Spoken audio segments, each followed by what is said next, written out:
আজকের ক্লাসে আমরা ক্লাস 6 এর রায় ও মার্টিন 2026 প্রশ্নবিচিত্রার ইতিহাসের সেকেন্ড সেমিটিভের 2 নম্বর মডেল সেটের প্রশ্নোত্তরগুলি আলোচনা করব। হাই বন্ধুরা, স্টাডি রুমে সাবস্ক্রাইব করে বেল আইকনটি অন করে রাখো। প্রথমে আছে ঠিক উত্তরটি নির্বাচন করো। প্রথম প্রশ্ন হলো বৈদিক সমাজে পরিবারের প্রধান ছিলেন বাবা। 2 নম্বরে আছে মেগালিথ বলা হয় পাথরের সমাধিকে। 3 নম্বর প্রশ্ন হলো ঋগ্বেদের রাজা ছিলেন গোষ্ঠীর প্রধান। 4 নম্বরে আছে মহাজনপদগুলি গড়ে উঠেছিল খ্রিস্টপূর্ব ষষ্ঠ শতকে। 5 নম্বর প্রশ্ন হলো পার্শ্বনাথ ছিলেন জৈন তীর্থঙ্কর। 6 নম্বরে আছে আর্য সত্য কোন ধর্মের অংশ? এর উত্তর হবে বৌদ্ধ ধর্মের। 7 নম্বর প্রশ্ন হলো গৌতম বুদ্ধ জন্মেছিলেন শাক্য বংশে। 8 নম্বরে আছে দক্ষিণ ভারতের মহাজনপদের সংখ্যা হলো একটি।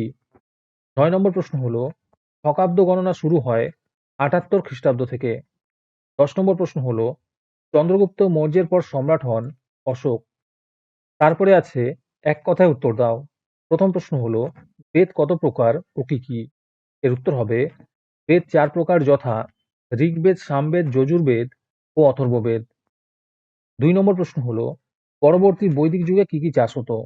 এর উত্তর হবে ধান, গম, যব ইত্যাদি চাষ হতো। 3 নম্বরে আছে বৈদিক যুগের শিক্ষা ব্যবস্থার প্রধান কে ছিলেন? এর উত্তর হবে গুরু। 4 নম্বরে আছে বলি কি? এর উত্তর হবে বৈদিক যুগে প্রজারা রাজাকে স্বেচ্ছায় যে কর দিত তাকে বলি বলা হতো। 5 নম্বর প্রশ্ন হলো মৌর্য সাম্রাজ্যের প্রতিষ্ঠাতা কে? এর উত্তর হবে চন্দ্রগুপ্ত মৌর্য। 6 নম্বরে আছে বৌদ্ধদের প্রধান ধর্মগ্রন্থের নাম কি? এর উত্তর হবে ত্রিপিটক। 7 নম্বর প্রশ্ন হলো মহাবীর কত বছর জৈন ধর্ম প্রচার করেন? এর উত্তর হবে 30 বছর। 8 নম্বরে আছে হর্ষচরিত কে রচনা করেন? এর উত্তর হবে বাণভট্ট। 9 নম্বরে আছে ইন্ডিকা কার লেখা? এর উত্তর হবে মেগাস্থিনিসের লেখা। 10 নম্বর প্রশ্ন হলো কুষাণদের শ্রেষ্ঠ রাজার নাম কি? এর উত্তর হবে কনিষ্ক।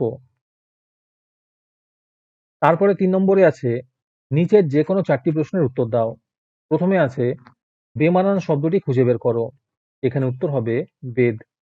2 নম্বরে আছে ঠিক না ভুল লেখো। প্রশ্ন হলো আদি বৈদিক যুগের ইতিহাস জানার প্রধান উপাদান ঋগ্বেদ। এটি ঠিক হবে। 3 নম্বরে আছে ঠিক না ভুল লেখো। প্রশ্ন হলো বৌদ্ধ ধর্ম প্রচারের প্রধান ভাষা ছিল সংস্কৃত। এটি ভুল হবে। 4 নম্বরে আছে শূন্যস্থান পূরণ করো। প্রশ্ন হলো বৈদিক সমাজে পাশা খেলা ছিল জনপ্রিয়। 5 নম্বরে আছে শূন্যস্থান পূরণ করো। প্রশ্ন হলো সাম্রাজ্য টিকিয়ে রাখতে মৌর্যদের শক্তিশালী সেনাবাহিনী দরকার ছিল। তারপরে 4 নম্বরে আছে ক স্তম্ভের সঙ্গে খ স্তম্ভ মিলিয়ে লেখো। মগধের রাজধানী হবে রাজগৃহ। মহাকশ্যপ হবে প্রথম বৌদ্ধ সঙ্গীতি। দ্বাদশঙ্গ হবে জৈন ধর্ম। রিনজান মহাযান হবে বৌদ্ধ ধর্ম। আজকের ক্লাসের মডেল সেটটি নেওয়ার জন্য আমাদের হোয়াটসঅ্যাপ নাম্বার 7501121499 তোমরা যোগাযোগ করতে পারো। এই রকমের ভিডিও আরও পাওয়ার জন্য তোমরা আমাদের ইউটিউব চ্যানেলটি সাবস্ক্রাইব করে রেখো। সাথে মডেল সেটের আপডেট পাওয়ার জন্য আমাদের হোয়াটসঅ্যাপ চ্যানেল এবং এমসিকিউ প্র্যাকটিস করার জন্য আমাদের টেলিগ্রাম চ্যানেলে তোমরা জয়েন করে নিও। নিচে ডিসক্রিপশনে লিঙ্ক দেওয়া রইল, তোমরা সেখানে গিয়ে জয়েন করে নিও। তারপরে 5 নম্বরে আছে নিচের যে কোনো 3টি প্রশ্নের উত্তর দাও।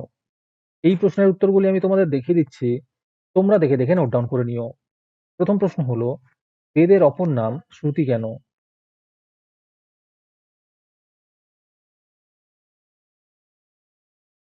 2 নম্বর প্রশ্ন হলো চতুরাশ্রম কাকে বলে?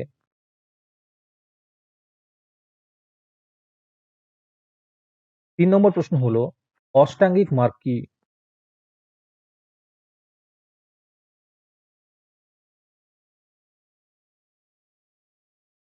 4 নম্বর প্রশ্ন হলো অর্থশাস্ত্র থেকে কি কি জানা যায়?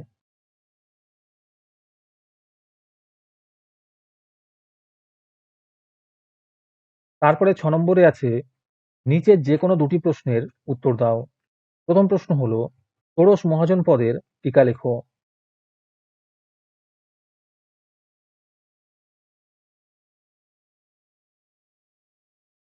2 নম্বর প্রশ্ন হলো পঞ্চ মহাব্রত সম্পর্কে লেখো।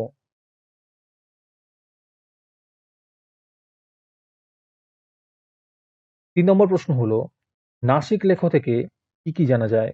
আর তার সাথেই প্রশ্ন আছে, দেবকুল কি?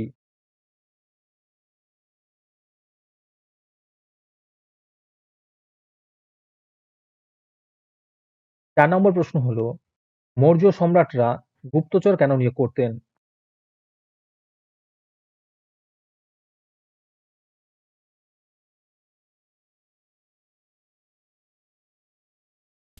আমাদের চ্যানেলটি সাবস্ক্রাইব করতে ভুলে গিয়ে থাকলে এখনই করে নাও।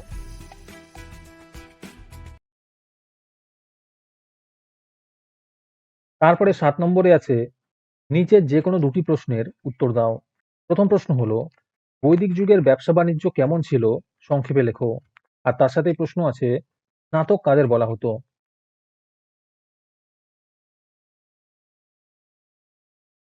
2 নম্বর প্রশ্ন হলো, নব্য ধর্ম আন্দোলন কেন গড়ে উঠেছিল?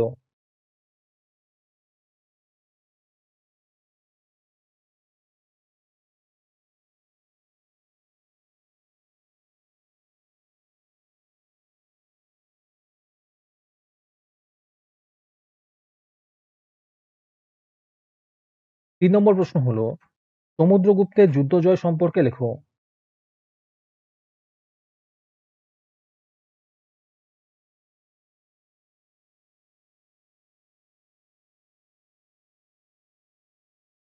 ইতিহাসের আগের মডেল সেটগুলি তোমরা দেখে না থাকলে নিচে ডিসক্রিপশনে প্লেলিস্ট দেওয়া থাকলো, তোমরা সেখানে গিয়ে দেখে নিও।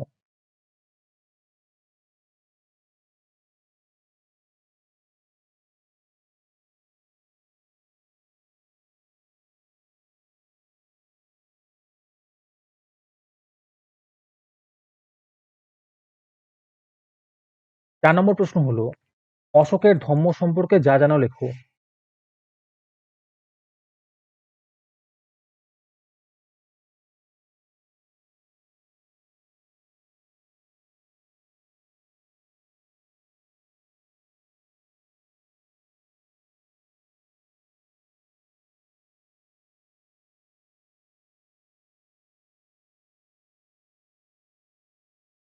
আজকের ক্লাসটি তোমাদের ভালো লেগে থাকলে ভিডিওটিকে লাইক এবং চ্যানেলটিকে সাবস্ক্রাইব করে দিও। সাথে ভিডিওটি তোমাদের সহপাঠীদের শেয়ার করে দিও। তাহলে আজকে এই পর্যন্তই। দেখা হচ্ছে পরের ক্লাসে।